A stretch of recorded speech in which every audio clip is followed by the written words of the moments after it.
ओम सहना भवतु सहनौ भुनक्तु सह वीर्यं करवावहै तेजस्विनावधीतमस्तु मा विद्विषावहै।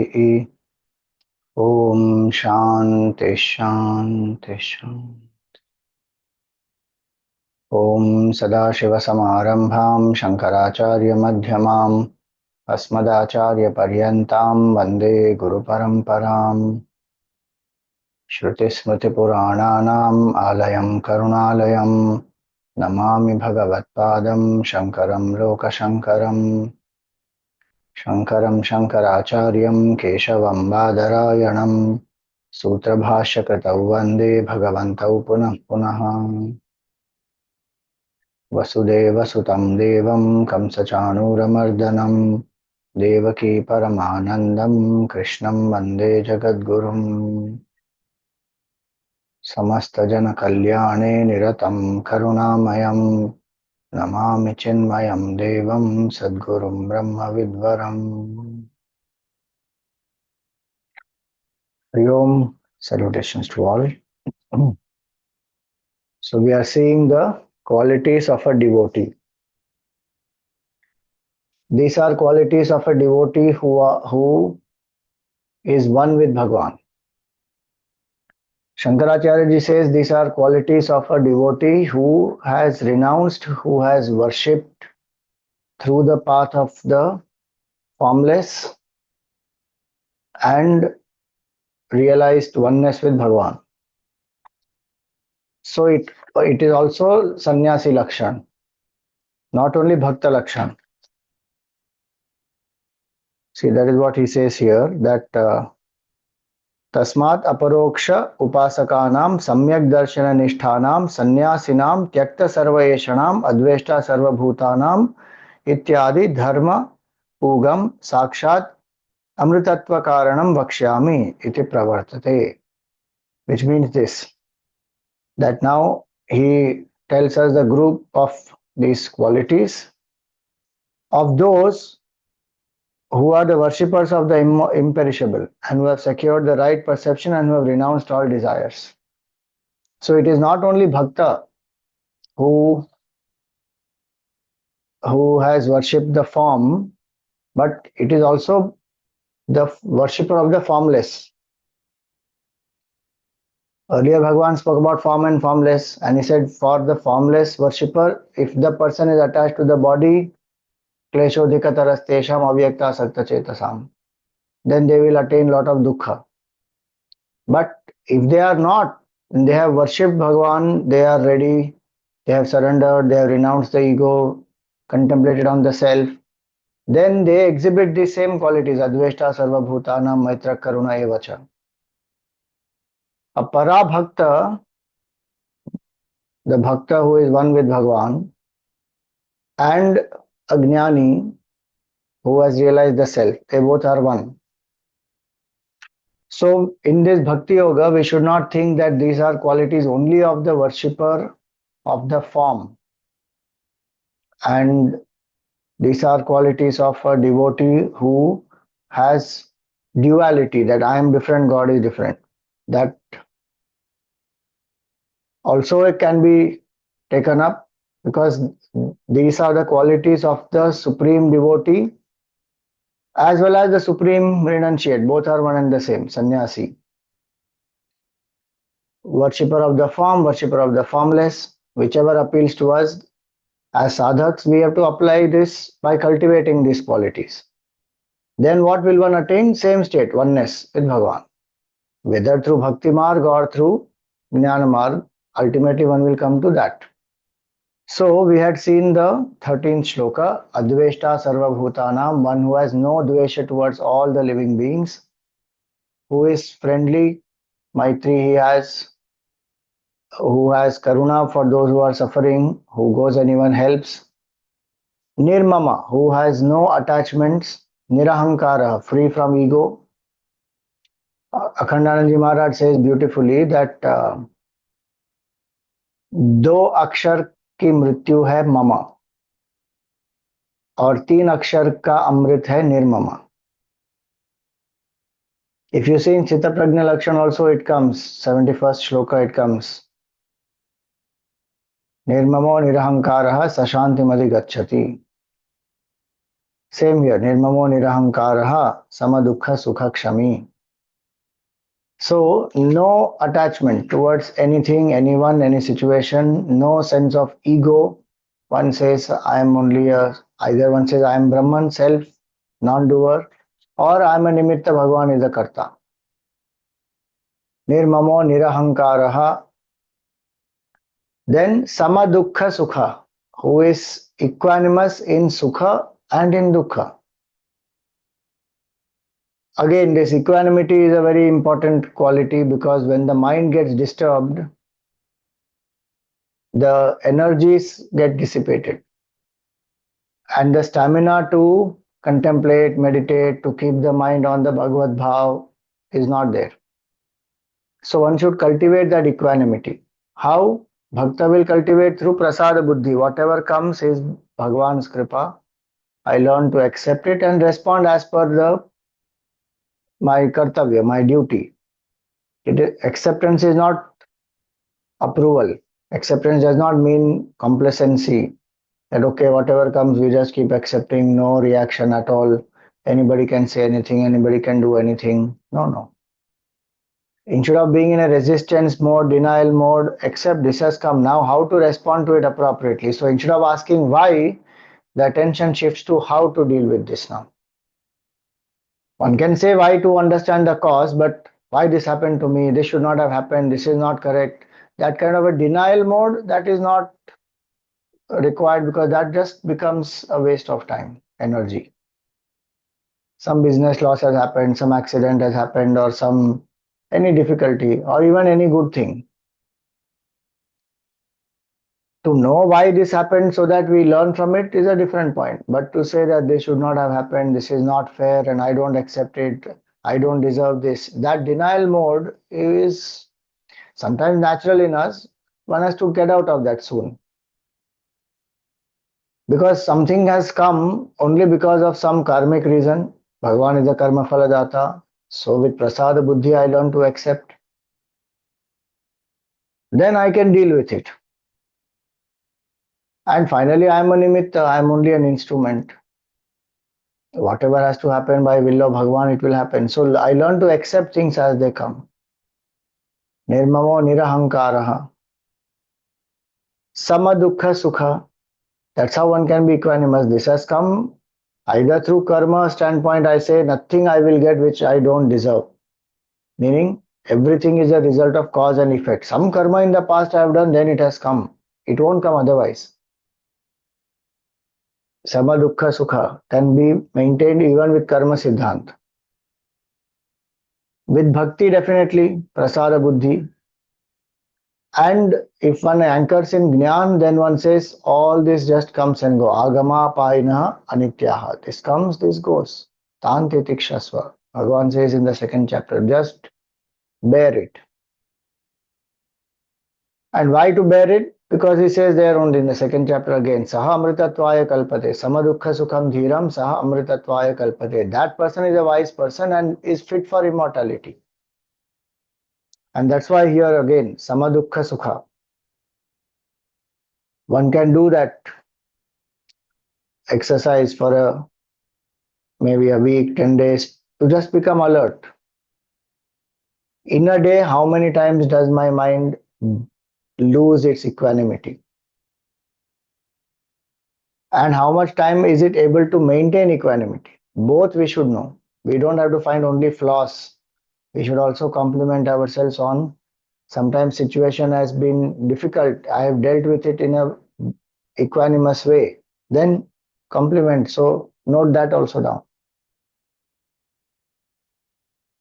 And once we understand, okay, and if we want to go deeper into it, we can write also that or note it down or introspect mentally also that what made me lose that equanimity. Sometimes it can be little things. Actually, the small things is where we lose our equanimity much faster. Some traffic, somebody did not reply to a message, some food is cold, or sugar is not enough in the coffee. Small little things, how much the mind gets disturbed. And then, of course, there are other bigger difficulties and challenges. So, Swamiji, should I not get disturbed on anything? See, the point is not permission to get disturbed for small thing or not get disturbed. The idea is, why do I need this equanimity? Because when the mind is balanced, the mind has the ability to turn within, to contemplate. The mind has the ability to even deal with what is coming in a more objective way. So the focus will remain on our goal, our purpose. Otherwise, small things disturb, difficult things come also they disturb. Then we have to again put the effort to come back to balance.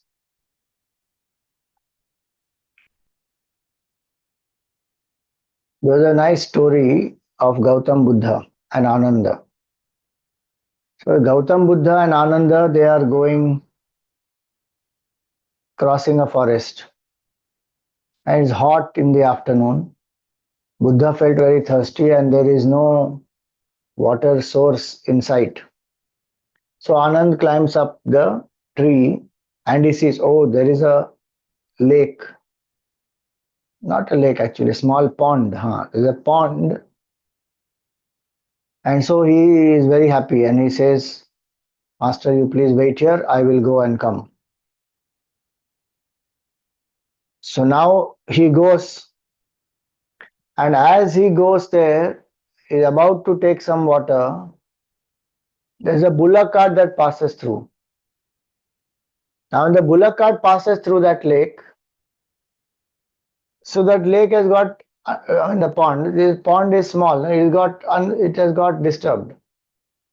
So all the mud, everything has come up now. Now time has passed almost 25-30 minutes. Anand has not returned. Buddha becomes little concerned, saying, "What happened to him? We are in the forest." Just as he was about to get up and search for him, Anand comes there. And he says, "I'm so sorry, it got delayed. Please have this water." So Buddha drinks the water and thanks him and he says, "What happened? Why did it take so much time? Did you get into some trouble?" So Anand says, "No. What happened was, as I was going to take water, this bullock cart passed and the entire water has got disturbed. So I had to wait for that water to settle down. Means for the mud to settle down, then I could take the water, clean water from the top." And instantly Buddha said, one bullock cart disturbed the pond and half an hour you had to wait for it to all to settle down properly. Imagine how many bullock carts are disturbing your mind on a daily basis. How much more time will it take to settle down the mind? Think about it. How many bullock carts pass through our mind daily? Just disturbing any little thing disturbs. Then how will the bhakti get anchored? So this is not about being unnatural or feeling guilty. Oh God, I am getting disturbed so many times. Then I am not a devotee. It is not to pass such judgments. It is to understand the need of equanimity, to convince ourselves and to anchor in something deeper. In case we lose our equanimity, then the next solution is, how quickly can I bounce back? If earlier it was taking one day, my mind very disturbed, then half a day, then maybe just an hour, then maybe just a few seconds. So one has to track the progress. Sama dukkha sukham. Equanimity is very, very powerful sadhana. And sometimes, yes, anger, etc., may arise, irritability may arise. It is also dependent on what is the driving force for that. There is something called righteous anger. which is a non-personal righteous anger. It is not a disturbance because of some personal attachment. Our anger is because of some personal attachment, identification. This is for a righteous cause, and there's something unjust happening, one has to protest and fight for it. Then that's a righteous anger. That cause is important, not my attachment, my ego. What I am saying is not happening, so I am angry. What I expect is not happening, so I am angry. Not that. But the cause, that why certain things are not happening and how it is causing difficulties, maybe to common masses in general, and I am fighting for a particular cause. It could be anything. It could be poverty, it could be literacy, it could be cultural degradation, attacks on the faith. It could be so many, corruption in education, anywhere. So many things happen. And if there's a cause that I'm fighting for, if peaceful protests are not happening, one has to do some agitation. It will all happen. One will get, but one has to be careful in that. It is not a justification for any behavior. But the point to understand only is this: what is a non-personal righteous anger and what is a personal anger which is disturbing. So this, if one understands very clearly, one will again be able to control even that personal, non-personal righteous anger. Because it's non-personal, one will be able to control it immediate, because there's nothing of I involved in that. Like Gurudev used to be like that. Sometimes we will be upset on certain things that have not happened, and because of that there's inconvenience being caused, maybe to some people, to some organization, to the cause, etc. So he would require, then he would fire that person also, get upset and scold that person. Next minute, so many times one has seen that. Next minute a child comes or anything else happens, he is just out of it. It's an issue based anger, it is not a person based anger. So those type of situations are different. Life is not going to be, like a flat line. It will have ups and downs. But amidst all those ups and downs, how much am I grounded?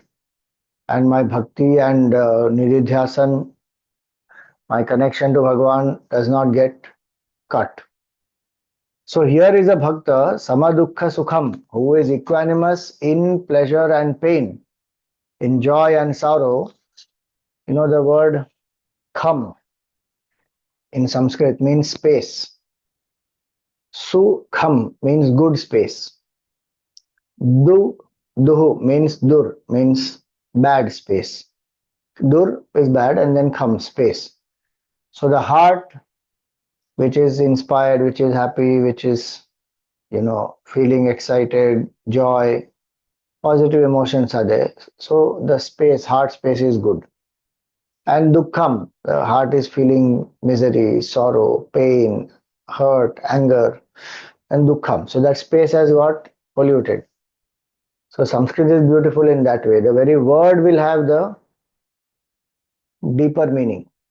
One who is equanimous in both, samadukha sukham, that person is dhira. Gurudev always gave that example of, the waves, they rise and they fall in the ocean. They rise and they fall, and any boat which is on the waves will keep going up and down with the waves. But in the same ocean, there is a lighthouse. And the lighthouse doesn't go up and down with the waves because it is firmly established on a strong foundation. And so the waves can come and crash at the base of the lighthouse, but the lighthouse doesn't go up and down. So one has to be like that, strong, not just living on the surface, little things, excited and depressed. This fluctuation is what creates. And today there is, we live in an age where so many things get exaggerated and the normal is made to be boring. So we need constant stimulation. And that constant stimulation, after some time, a steady level of stimulation is also not enough. More excitement, more excitement, more excitement. Enough and more research today with all the, you know, hormones, etc., that release dopamine and all that. That one keeps requiring that stimulation, and the dopamine levels keep increasing. So then one is not satisfied with certain increase. Now that has become stabilized. Now one wants more, more, more. There's no end to that. And that's why with all the facilities and the comforts available and entertainment options available, one is still feeling bored in life. Because exaggerated breaking news, or a full day breaking news. So if the mind gets trained on that, then the sama dukkha sukham will be tough because then one needs all the time. That has become the normal. A devotee, that's why disconnects with some of these, anchor in the deeper aspect, spend time in doing meditation, sadhana, japa, reading, reflection, and slow down. That pace of life in the daily life and the pace of life in a screen or a computer or a phone is very different. If that pace of life where one is scrolling reel after reel or video after video, at that level when one is getting that stimulation, then the regular pace of life suddenly appears very slow. That's why the balance has to be there. If one spends too much time on this screen, the brain literally is getting wired in a different way. And definitely with children, it is very harmful. So one does not have to suppress, one has to moderate, control, and give very small doses where required. That's just one method to understand this. So, samadukha sukham, that bhakta is one who is equanimous. Then dhiram. Actually, samadukha sukham itself will lead to dhirata. And in fact, as I said earlier, second chapter, Bhagavan says, samadukha sukham dhiram amritatvaya kalpate. So, dhiram. So, that person is a dhira purusha, is a wise person. Second chapter says. Here he says, samadukha sukha kshami. The next quality is he or she is able to forgive. Again, why forgiveness is important for bhakti or for realizing oneness with the self. So Gurudev used to give this example of the whole body. This body, he would say his finger pokes the eye and does not, eye is affected by it, but the eye forgives because the whole body is mine. The tongue is bit by the teeth. One doesn't go and smash the teeth because this is me. Same way, the identification of this Param Jnani or a Para Bhakta is with the whole universe. So, will they do everything? Will they allow anything to happen? No. They will do what is required. What is adharma is adharma. What is dharma is dharma. Krishna Bhagavan also has a vision of oneness. Ramji also has a vision of oneness. But when the evil has to be eradicated, it has to be eradicated. The body has a cancerous part, one has to cut it, it has to be cut. Not doing that will be violence against the whole body. But one does it out of compassion. So when somebody has hurt, it is painful, no doubt, but if one doesn't forgive, it will be more painful. So the devotee forgives out of that sense of oneness. And you know, the highest level of forgiveness is not even to take offense. Eknath Maharaj did not even take offense at that person who spat on him 108 times. That is the highest level of forgiveness. One level below that is forgive out of oneness, forgive out of love and compassion, forgive out of empathy, forgive out of understanding, so many different ways to forgive. So that we are free and our mind can contemplate. Gurudev used to say the sandalwood perfumes the very axe that cuts it, the sandalwood tree, the very axe that cuts the sandalwood will perfume that axe. The rose will give its fragrance to the hand that is crushing it. Those are higher levels of forgiveness that comes only out of this surrender of the ego. Otherwise, what prevents us from forgiving is our ego. Oh, why should I forgive? What if they do again? Be cautious but forgive. Not forgiving one is anyway going to, how much research has been done, and people hold so much of grudge in their mind and that affects their body, they get diseases also. Just forgive and let go. Because anyway, relationships are temporary. They are not even fully there in one life. What to talk about life after life? Where will we meet this Jiva again? In this life also, what has happened? Some karmic consequences we came together. When that is over, we will depart. For that, we are losing the connection with Bhagavan, holding on to some grudge against somebody. That person sometimes has died also. Think about that. That person is dead. Now nothing can be done. But without forgiveness in my heart, I will go on victimizing myself. This person did this to me, this person did that to me, this was not good, I am like this because of this person. What has happened is happened. That person is dead and gone. Now move ahead. If you see both Ramayana and Mahabharata, they are such powerful reminders of the power of forgiveness. What all Bhagavan Ram went through. But did he hold the grudge against Mother Kaikeyi? He in fact comes back and goes and meets her first before he meets even Kausalya Devi. He does not hold a grudge against even the Praja who is talking ill about him, and because of that he had to send Sitaji away. And Valmiki Ramayana it says that he ruled that same Praja for 11,000 years. That's a poetic expression. But the point is, he ruled over that Praja doing dharma and nyaya. He did not say, because of your impurity of your mind, I had to send Sita away, now I will torture you. No.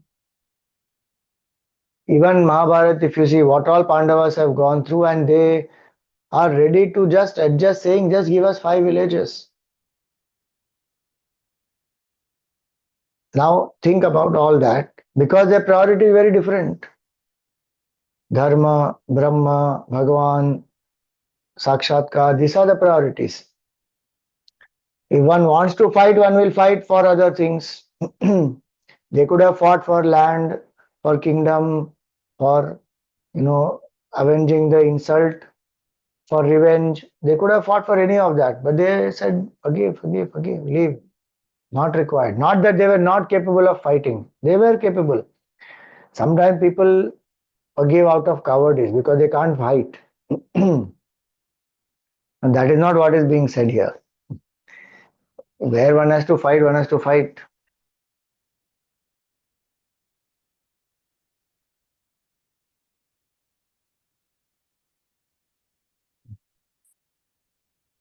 So, Kshama. The very name of Mother Earth also is Kshama.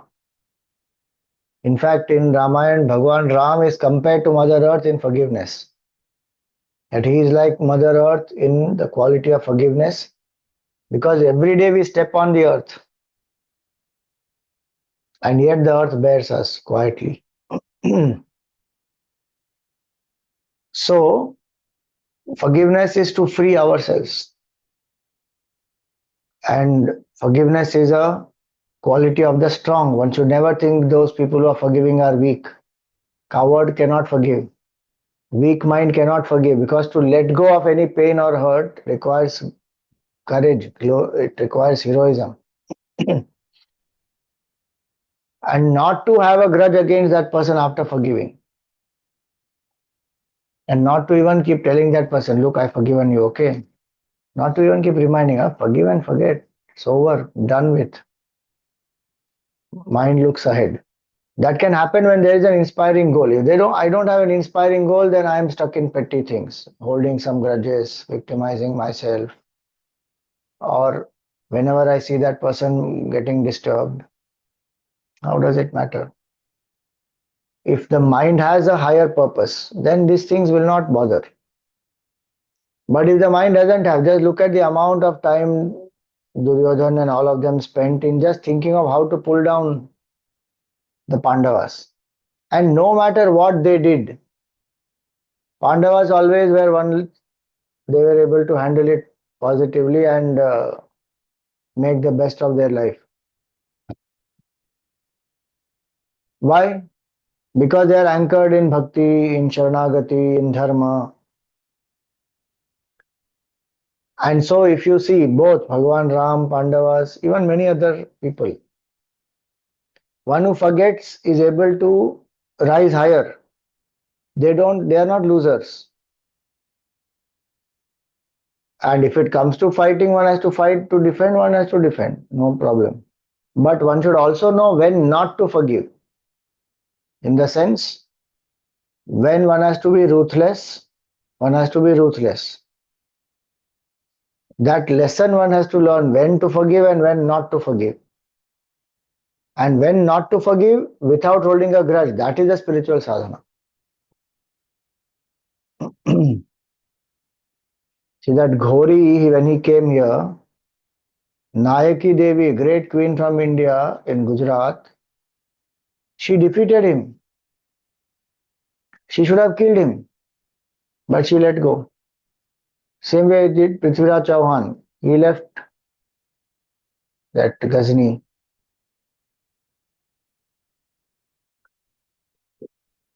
They should have killed, finished.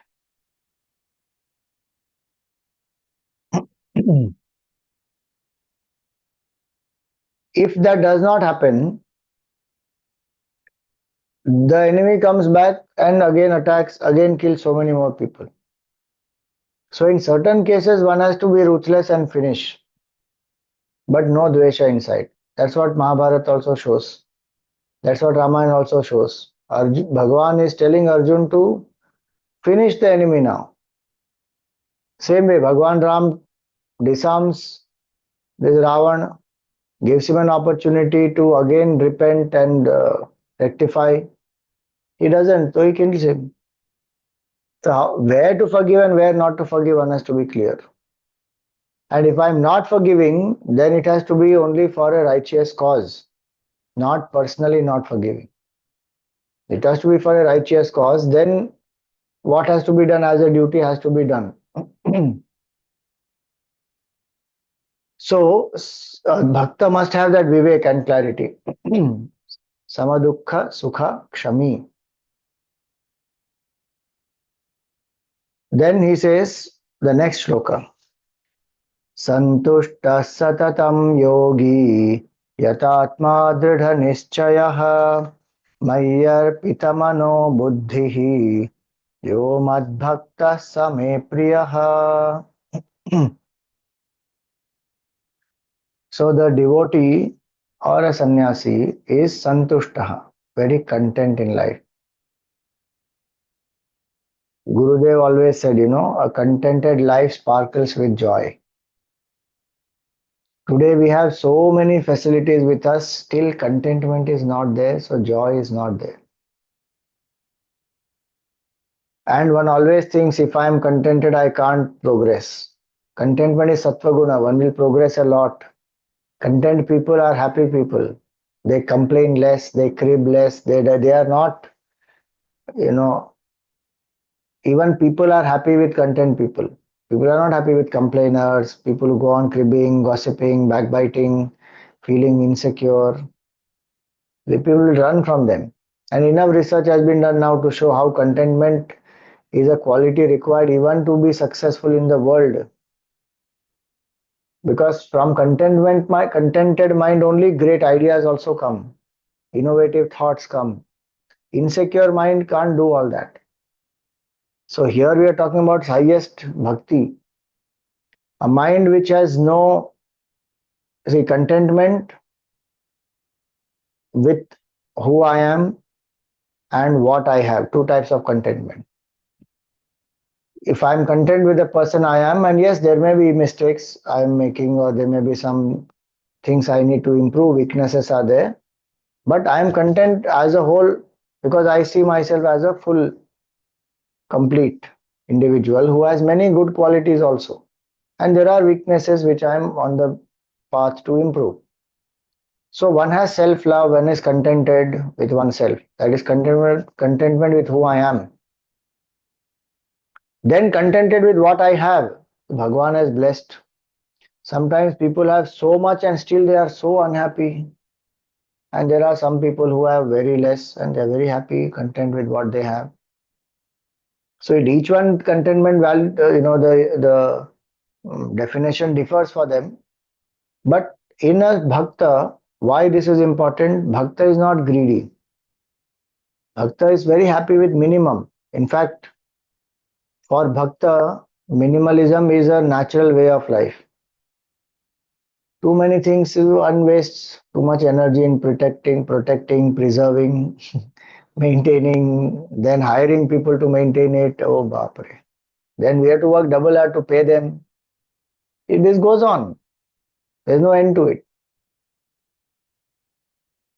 A devotee personally is very content. If there is a cause for which one is working, it is for the cause. Like Gurudev started so many Chinmay Mission centers, not because he had a personal ambition that I want to be a Swami who is starting so many centers. No. He felt inspired by the cause, he inspired people. Now people said, we want to set up a center. He is guiding them. There is no personal greed involved. So for a highest seeker, they are contented in the self, by the self. In the third chapter, Bhagavan says that yastu atmaratireva syat atmatriptascha manava atmanyeva cha santushta tasya karyam na vidyate. Whose enjoyment is in the self, atmarati. Atmatripti, whose emotional satisfaction also is in the self, and santushti, contentment also is in the self. Why? Because anything that we do is for happiness. The person is reveling in the state of bliss and happiness, which is the nature of self. So they are ever contented. Their contentment is such that it will never become less because the Purnata one has experienced, infinite bliss one has experienced. Our contentment is there for some time, then again something else we want, and again the mind will start. So here the devotee is santushta in the self. If one has realized the truth, then done. That is the quality here. But for us, what is santushta? Be content with what Bhagavan sends. How in the Bhajagovindam, Shankaracharya says, Yallabhase nija karmo patam vittam tena vinodaya chittam. With one's efforts, whatever one is earning, with that wealth, be content.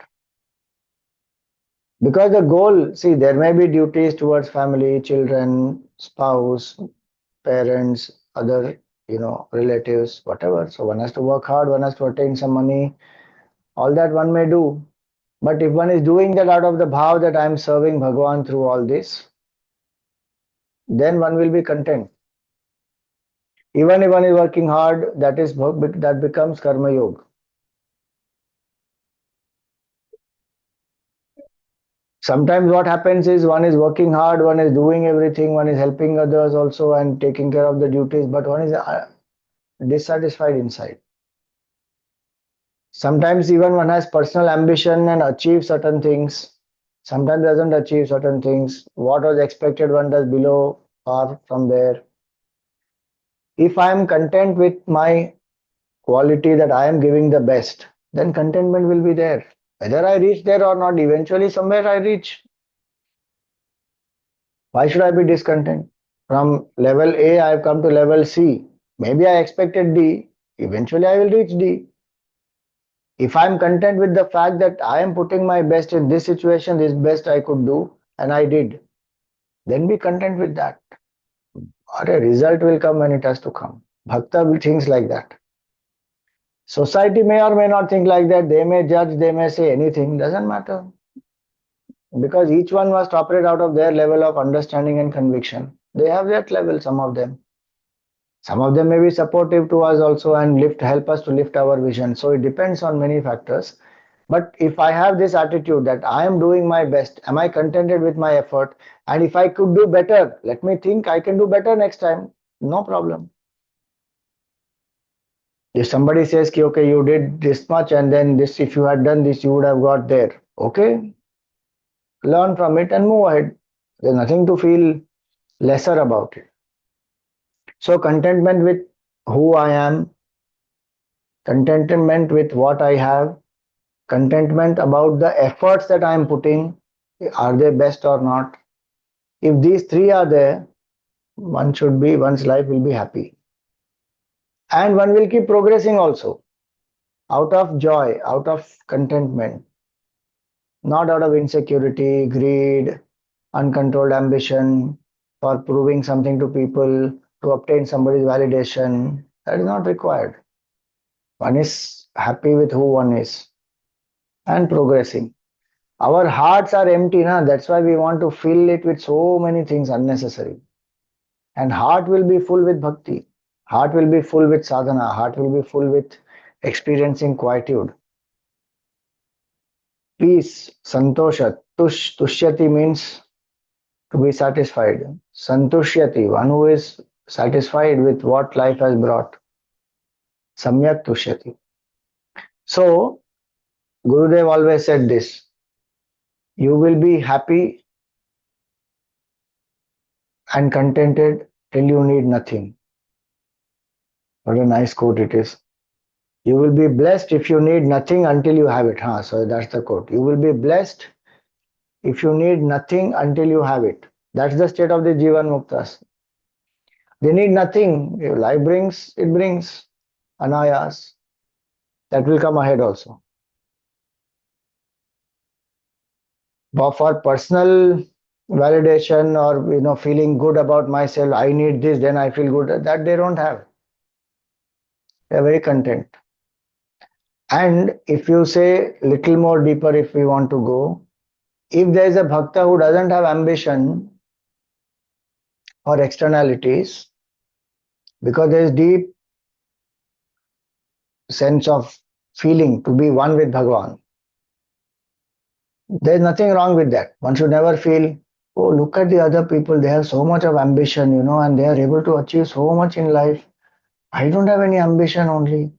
If my goal is to realize Bhagavad Tattva and I am progressing steadily on that path, externally I may not have many things. It is a blessing in one way because my mind is then available to go within. And one is doing that. Because how much more externality, that much more attention one has to pay and then one has to take care of it. That yoga and kshema, procuring what one doesn't have and then preserving what one has. In that the mind will lose so much time. So if one is a bhakta like that, who has very clear goal, I want to be one with Bhagavan. Then even if ambition is not there, doesn't matter because to realize the self is the greatest purpose in life. All external achievements are finally to help me to reduce my ego, to purify my mind, to turn within, realize oneness. That's all is the need of all the external achievements. Secondary purposes of that is okay, some name, fame, pleasure, enjoyment, all that. But that has become primary. This has become secondary. Then we are losing out. In the Kenopanishad it says, if human birth is got and one is not striving to know the self, then mahati vinashtihi is a very powerful expression. Great is the loss. If one is attempting to realize the self, then the birth is worth it. Iha ched avedid atha satyam asti. Na ched iha avedid. If one doesn't realize the truth here or doesn't put the effort even to realize the truth, because one is extroverted, engaged in all other things except Bhagavan, or engaged more in those things and little here and there about Bhagavan. That's not a priority. Then the Upanishad says, Nachediha Vedid Mahati Vinashti. Great. Now, if you see that expression, no, Mahati Vinashti, there is no way to explain that in English properly. Because Vinashti is loss. Mahati Vinashti is great loss. Sorry, Nashti is loss. Vinashti is great loss. Mahati Vinashti is supremely great loss. Meaning that can never be as though redeemed, fulfilled. Because when one will get the next human life, who knows? 84 lakh species one has crossed come to human life. In that also so many human lives have already been finished. Now when is the next human life? Which karma we done are done, which janma will get fructified, what is the yoni I will get? Vapre. So if one understands that very well, then Bhakta says, my priority having got a human birth is to know the self. And you see so many Mahatmas, because they had less with them, they are more happy because they can go within. And yes, there are great kings like Ambarish Raja and Janak Maharaj and Ashwapati and so many of them. But their level of detachment, Vairagya is very, very high, that their buddhi is not having bhoga at all. So does not really matter about externality. If the anchoring within is clear, then kingdom may be there, richness is there, wealth is there, power is there, it doesn't matter, it will not distract them. But if the person has no bhakti, then the externalities will pull the person's mind. So santushta means that one who is happy even with little, because then one is able to go within. And how much will one eat, how much will one drink and wear clothes? That is limited only, no? Anyway. That doesn't change. A rich man can't eat much more than somebody. How does it even matter that way? It has some value in terms of quality of food, quality of clothes, quality of living conditions, all that. Beyond that, and what impact one can make with that wealth to serve the society, all that. That has its own relevance. But beyond that, what? How much does that help to turn within to know who am I? Because that is the infinite consciousness that has to be known in the life.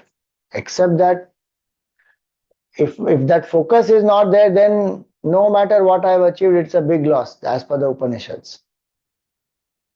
And so if one is content with this, that okay, I have less, Bhagwan has blessed us that way, so turn within.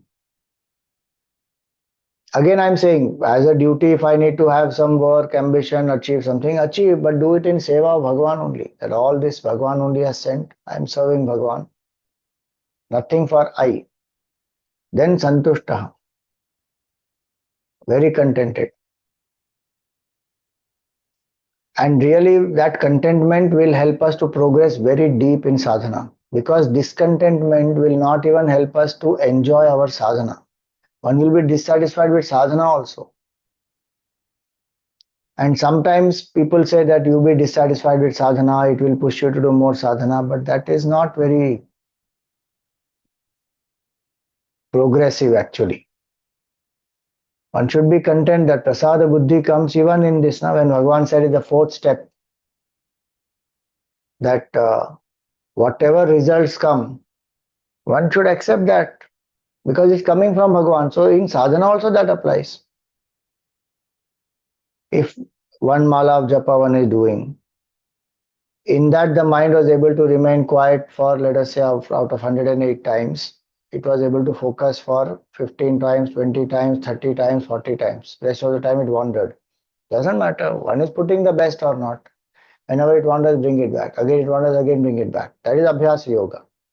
Keep doing and be happy, Bhagwan. I got the opportunity. I could chant your name today. Bhagwan will take care of the rest. So in sadhana also there has to be some contentment and feel the joy of sadhana. Contented life, as I said in the beginning, Gurudev said such a nice line. Contented life sparkles with joy.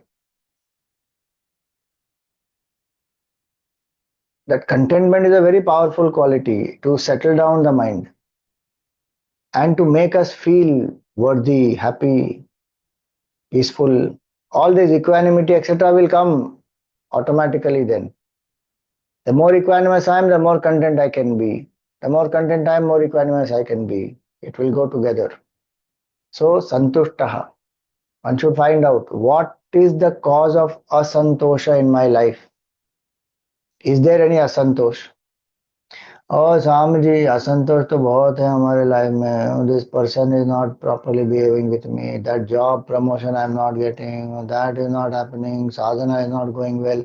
Our mind will go on identifying things to be discontent with and identify what are good things that have happened. If gratitude comes, contentment will also come.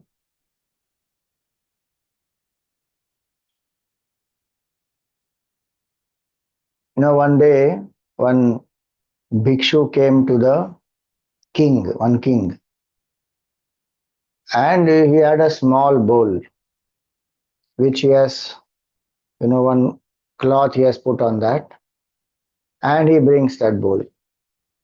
And that bhikshu has come into the court, and the king said, "What do you want?" He said, "I want gold. I want you to just fill up this only one bowl. Can you please fill?" So the king said, "Oh, that much? Okay, give him." And they started, the minister, he took, the bowl is not getting filled only. And he took some more and he put some more. Jars and jars of gold coins he has emptied and that bowl is not getting full. That king and the ministers, everybody started wondering, what is this? What is happening here? It is such a small bowl and jars of gold coins. Some magic this man is doing is taking away all the wealth. So the king told him, "What is this bowl? You show me. There's a cloth with which you have covered it. Where is this money going?" And he removed the cloth, and what was found, that the bowl is made up of human skull. There's a symbolic story there to say that the human skull, no matter how much you give it, it doesn't get satisfied. People love us, but we still feel nobody loves me. Or everybody else loves, but this one person is not loving, and they're not loving in the way I want. So much discontentment about love, about relationships, about wealth, about praise, popularity. Are millions of followers one is having, but one will compare with somebody else and think that, oh, they have more, I have less. That comparison is a bane. One goes on comparing. That contentment will not come then. If at all comparison has to happen, it has to happen with me, by myself. That am I a better person than yesterday? That's all one has to do. Beyond that, what comparison? One can look at others, admire them, appreciate and learn, and if one wants to progress that way. But beyond that, nothing. A bhakta does not waste time in so many of these. If somebody loves me, very good. If they don't love me, Ram Ram. I will do my best to be loving, caring. That was said earlier. Adveshta, Sarvabhutanam, Maitra, Karuna, all that one will do. So contentment, very, very powerful quality to make us peaceful, happy, introvert. So one should identify what are the areas in my life where I am contented, what are the areas where I am discontent. And interesting thing one will find that sometimes one is discontent about material things, but very content with all the complacency in sadhana, because there one has misunderstood contentment and complacency. Swamiji, I light one lamp every day in front of Bhagwan. I'm very content with that sadhana. Okay, if that is enough for you, that is enough. Who am I to say anything? But where one should be content, where one should put in more effort, that one has to understand. We are many times content with wrong things. Every day walking only I do. I'm very content with that. 30 minutes of walking I do, Swamiji. It is good exercise, no doubt. But walking alone is not enough. I learned that in a very different way. Strength training has to happen, especially after a certain age. Muscle loss is very fast. After 35, 40 and all that, muscle loss will happen. So one has to put in that effort. So one can't be content saying, oh, I'm doing only walking.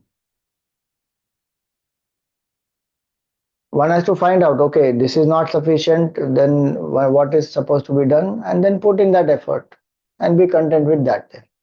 We are not putting in the effort to build body and become bodybuilder. Basic strength training has to happen.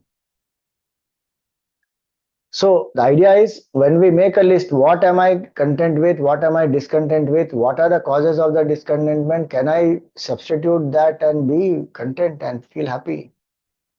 And if there is ambition, if there are certain things I need to achieve, let me work on them and grow, not out of insecurity, but out of a sense of dedication to Bhagwan, devotion, duty, love for the family, whatever it may be. Then the mind will be available for bhakti. Bhakta is anyway content with whatever Bhagwan brings, and greed Bhakta doesn't have. Because lobha papasya karanam. Greed is the cause of all sin. And greed in any level. Now, greed does not mean only greed for money. Greed for love, greed for power, greed for popularity, greed for being looking young. It can be on so many. Greed for property. That mind which has greed will be an extroverted mind and it will do adharma. Look at Mahabharata, it happened or not. Full greed only in the mind. What they don't have, Kauravas. In the world also we see that only. How much one is having and one is still chasing somebody else or trying to pull somebody else down or trying to. That greed makes one compromise. And it will not allow the person to sit quietly and do japa or do dhyan, do meditation. No, extrovert. So, santosh, that's why santosha is very, very important. Santushtaha. And again, I'm saying santosh does not mean dullness, complacency, and not putting effort. Santosha means also smartness. Santosh will bring alertness. Santosh will bring swiftness. It will bring everything, peace, happiness, whatever we need. It will not make us dull. If it is making me dull, that is tamasic. Santosh is a sattvic quality. So santushta satatam yogi. One is putting that, and the next one is a yatatma. Satatam yogi, always united with the divine. We can say united with the divine because that's the highest. Or one can say united with my higher purpose, my goal. In fact, one definition of bhakta is that who is a bhakta? Who is never vibhakta. That's a very beautiful definition. भक्त कौन है जो भगवान से कभी विभक्त नहीं है, meaning who is never separated from Bhagwan, meaning who always remembers I am divine, my nature is divinity, this is not me. Here of course there is oneness, so there is no question of remembering. Now it has become Satatam Yogi, always ever united, is one. But for a sadhak, that is a sign that am I ever united with the divine? Does Bhagavad Bhav remain in my mind through the day? Eating, talking, walking, working, sleeping, every moment, is Bhagavad Bhav there or not? That is our sadhana. For the yogi, for this Param Bhakta, for the Jnani, they are always united. Any single moment their mind has not forgotten oneness with Bhagavan. Because that is the establishment, that is called sthiti, abidance or nishtha, atmanishtha, Bhagavad nishtha, whatever you call it. So they are united ever. Our sadhana is to stay united, which is why the rishis gave us so many methods. When you wake up, remember Bhagwan. When you put the step on the ground, remember Bhagwan. When you take bath, remember Bhagwan. When you eat food, remember Bhagwan. When you do work, remember Bhagwan. When you light a lamp, remember Bhagwan. Like that, so many things. Every single day, one can remember. Then Santushta, Satatam Yogi. One is united. You see, Prahlad was united or not. In the most powerful adversity, where his life is at stake, he is united with Bhagwan. Janak Raja is united with Bhagwan amidst all luxuries. His mind doesn't get disturbed. That requires a high level of sadhana. Gurudev, sometimes he would wear the japamala, small, 27 bead japamala he will wear on the hand. He's a Jivan Mukta already, he doesn't need anything. No sadhanas to be done. But he will wear a japamala, and sometimes some cultural program is going on, something is going on, some havan is going on, and he's sitting there. He may watch, or sometimes the mind wants to withdraw. He will remove the japmala and he will keep doing japa. Those are ways by which one can connect to the divine. One may connect even without a japmala. I'm just saying example of Gurudev because he used to do that, and what a nice way to just, he doesn't have to tell anybody anything. His one action is enough. How many people get inspired with that? You wear the japamala, and whenever time is there, take it out, do connect to Bhagwan. So Santushta Satatam Yogi, ever united. That's again the quality one has to attempt. Because if I'm ever united with Bhagwan, Santosha will happen.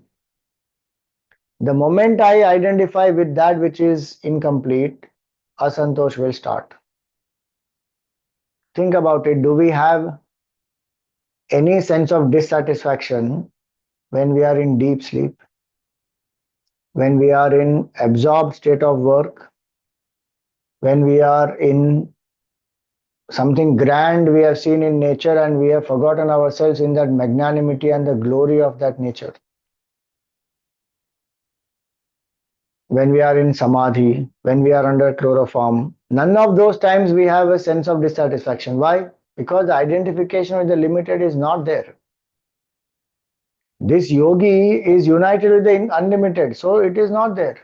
And that is what you and I have to attempt to again come back to the true nature of ours, whether it is Bhakti Marg or Atmagnan, whichever it is. How much am I united with the divine so one feels I'm an instrument, I'm doing this seva, or I'm a sakshi, my nature is Sachidanand, whichever bhav. Through the day, Santushta Satatam is said here, continuously, all time, yogi, united. We unite with Bhagwan for a short while, very minimum. When we do puja, japa, etc., maybe half an hour, 1 hour, even 2 hours. But how does that raise, continue through the day?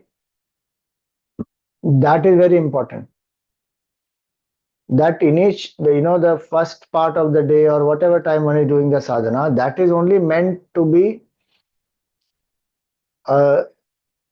what you call as a reinforcer. To begin with a bang, and then the impact must sustain. Again, because through the day I will go through so many different things. So in our culture, we pray morning also, evening also, before we sleep also. Through the day, that reinforcements are required, but how much am I sustaining in between that? That is Satatam Yogi.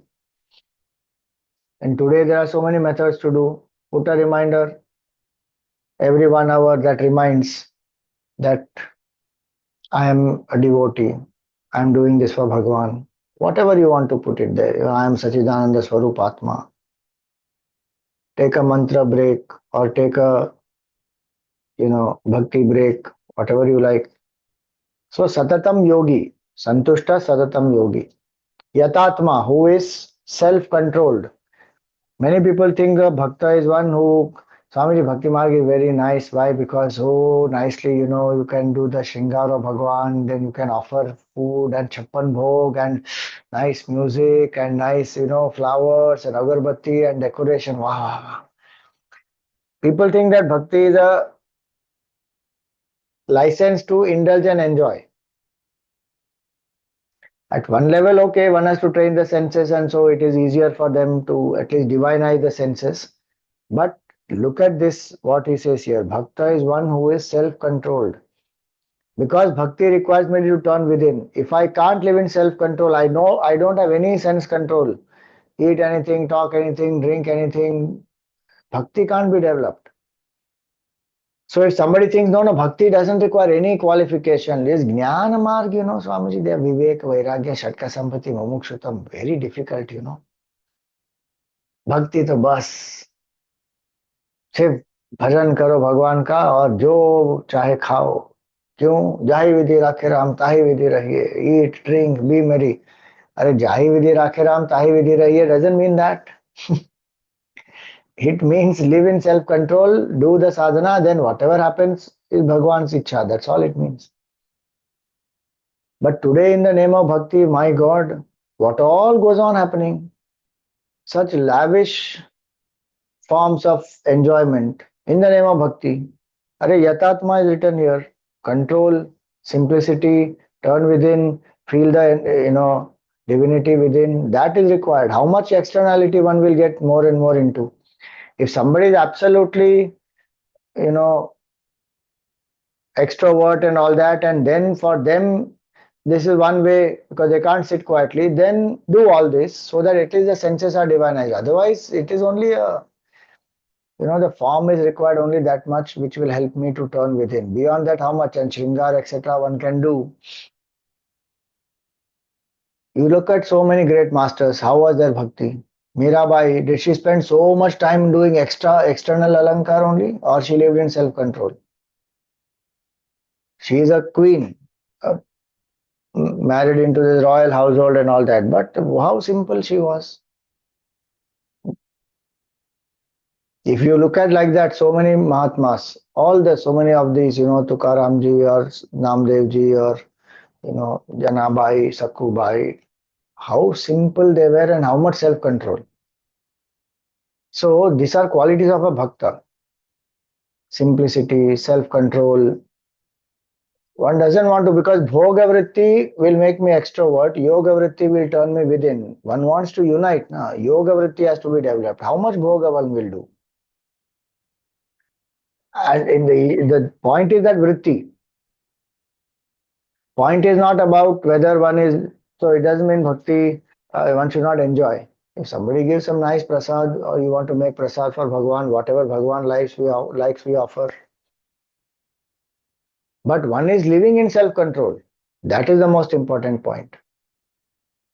In the name of bhakti, one should not lose self-control. Sense control is very, very important in bhakti.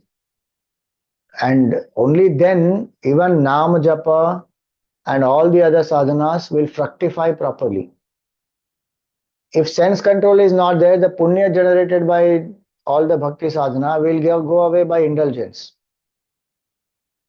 Because punya finally is the currency for wealth, prosperity, children, everything. Even spiritual progress, satsang, getting a guru, everything, punya is the final currency.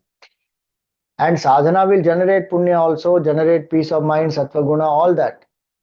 But if the mind is doing it for a short while and then full time engaging in it, then Satatam Yogi is not there, Yatatma is also not there.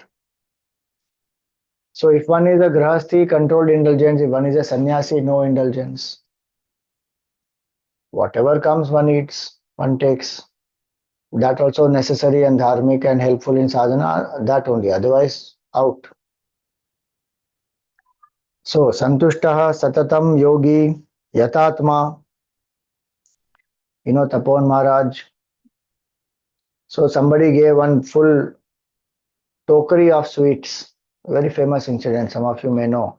One full tokery of sweets was given to him, packed ekdam, and they brought it, offered it at the feet of Tapon Maharaj, and then the person went after some time. And there are disciples who are there. Tapon Maharaj is teaching them, a few of them, 4, 5. Gurudev was also there that time. Tapon Maharaj said, keep this in my kutia. So they kept it inside. Now Tapon Maharaj is a very strict disciplinarian. So the food that they get is very, Kali Kamli Wale Baba Ashram and all that, they go and eat and then they don't get that tasty, delicious food. Nowadays they give enough nice food even in the ashram there. But otherwise, food is very difficult and tasteless sometimes, or very less salt. And sometimes Tapan Maharaj will tell them only to make roti. And Gurudevs used to make roti. And Tapan Maharaj used to make fun of his roti, saying, "What all shapes I have to eat this roti."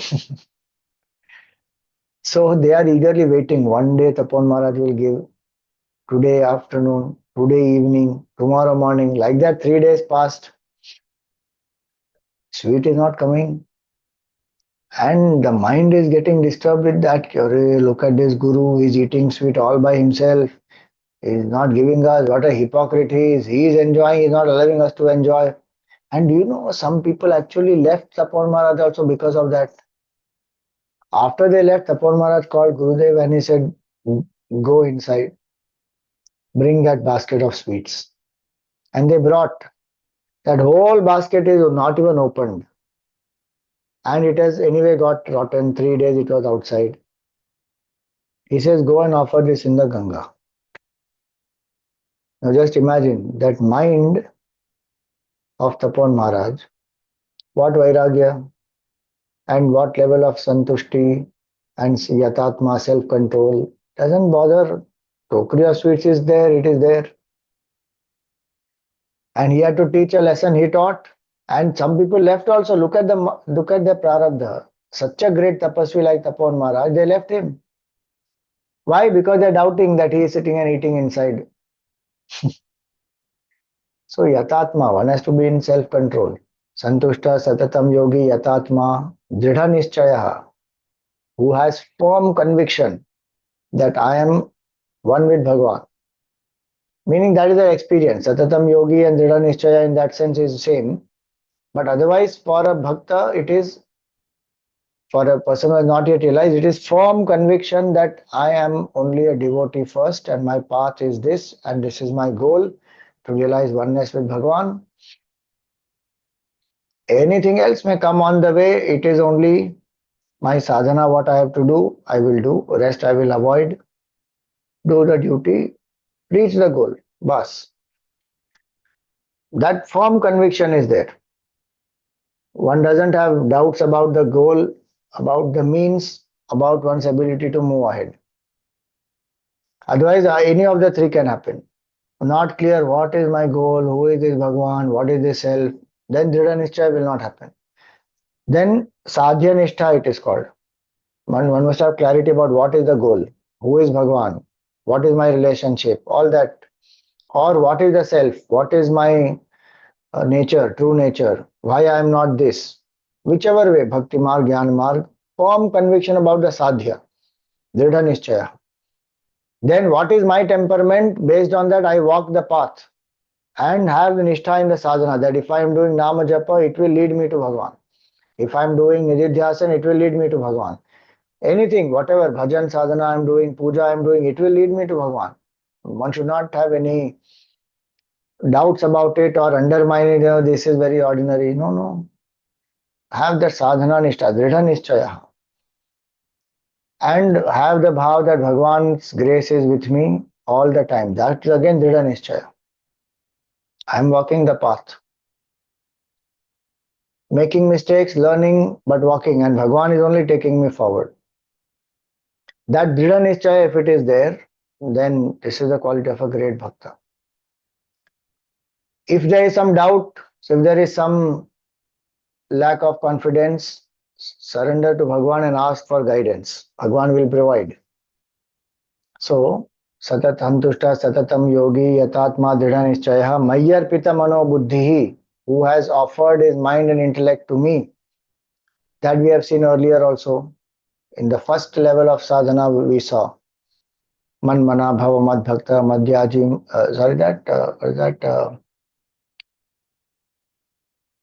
not man mana bhava mad bhakta, that one where mayyeva mana adharsva mai buddhim niveshaya.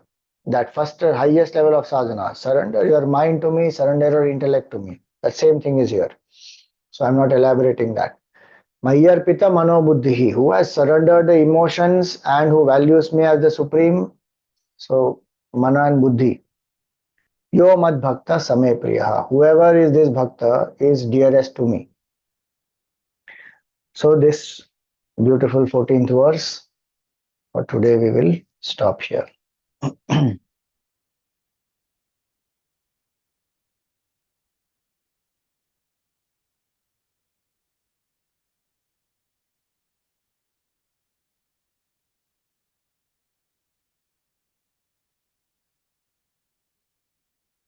We thank all our Yajmans, the Mukhya Yajmans for the entire series. Kalpana Morparia ji, Parag Wagh, Bharat Khanna ji, Vandana Jagwani ji. Geeta Aarti Yajmans for all the sessions. Ajay ji, Deepti ji, Hemant ji, Jyotsna ji, Jolly ji, Jayashri ji, Tarana ji, Rashmi ji, Sapna ji, Rajan ji, Shalini ji, Nalini ji, Vijaya ji, Nandita ji and Saraswati ji. The Dainik Yajman for today, Ila Kadakia ji, Bharati Kapadia ji, Manisha Agaskar ji and Monica Nagpal ji. And the Geeta Aarti Yajman for today, Sonia Prasanna Phatak ji and Vidya Bhartiya ji. So we invoke God's grace, Gurudev's blessings on all the Yajmans, their families, everyone present here. May Bhagwan bless us with these divine qualities of equanimity, of forgiveness, of being united with Bhagwan, being contented, and having the firm conviction in our goal and the means at ourselves. And may Bhagwan lead us to oneness with Him. Om Tat Sat.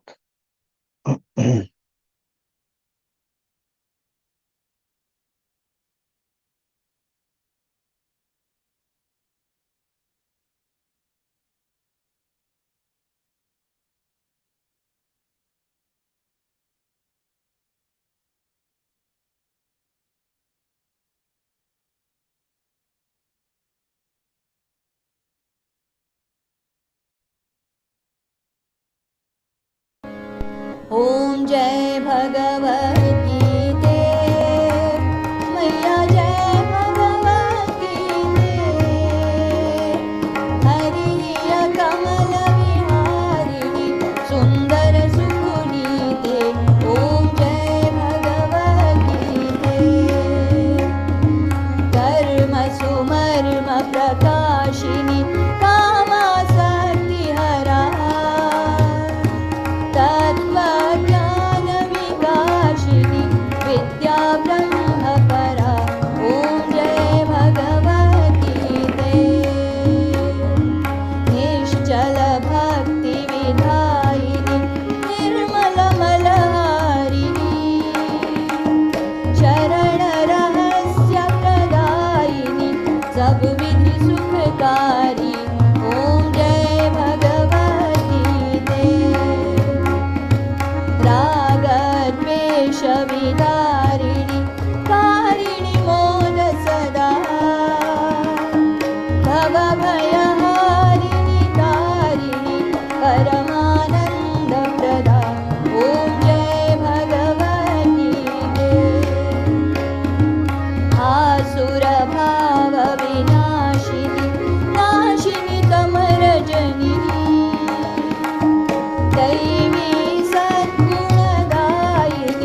Okay. Any questions for today?